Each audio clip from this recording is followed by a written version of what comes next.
अग्निपथ तनाजे के दरमियान पीएम मोदी ने कहा कि ये आज का नया हिंदुस्तान है, ये भारत हल ढूंढता है। पीएम ने कहा कि नया काम करने में परेशानी होती है और मुसीबतें आती हैं। सारी मुश्किलों के बीच कोरोना धमका, उसने एक नई परिस्थितियां पैदा की और हमारे देश में ऐसे कुछ भी काम करो तो जुडिशरी के दरवाजे खटखटाने वाले लोगों की भी कमी नहीं है। हर चीज में अड़ंगे डालने वाले होते ही है। अनेक मुसीबतें पैदा होती हैं देश को आगे ले जाने में। इस प्रोजेक्ट को भी वैसी कठिनाइयों से गुजरना पड़ा, लेकिन ये नया भारत है,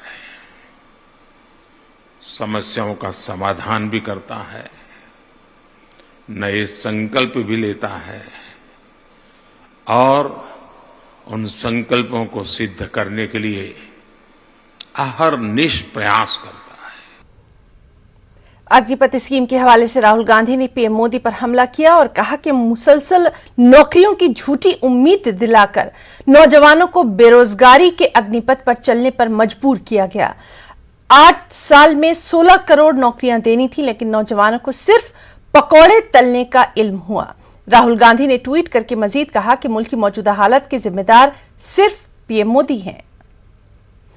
अग्निपथ स्कीम की मुल्क भर में मुखालिफत हो रही है। इस दौरान कांग्रेस ने अग्निपथ स्कीम के खिलाफ दिल्ली के जंतर मंतर पर सत्याग्रह शुरू कर दिया है। कांग्रेस के कई अरकान पार्लियामेंट और लीडरान जंतर मंतर पर सत्याग्रह कर रहे हैं। कांग्रेस अग्निपथ स्कीम की मुखालिफत करने वाले नौजवानों के साथ यकजहती का इजहार कर रही है। ख्याल रहे कि इस स्कीम के खिलाफ मुल्क भर के नौजवान सड़कों पर निकल आए हैं। कई शहरों और कस्बों से तशद्दुद के वाकयात भी सामने आए हैं। वहीं अग्निपथ स्कीम के हवाले से कांग्रेस लीडर प्रियंका गांधी ने कहा है कि नौजवानों के साथ धोखा हो रहा है। प्रशिक्षण ली है, नौजवानों के साथ विश्वासघात हो रहा है पूरी तरह से।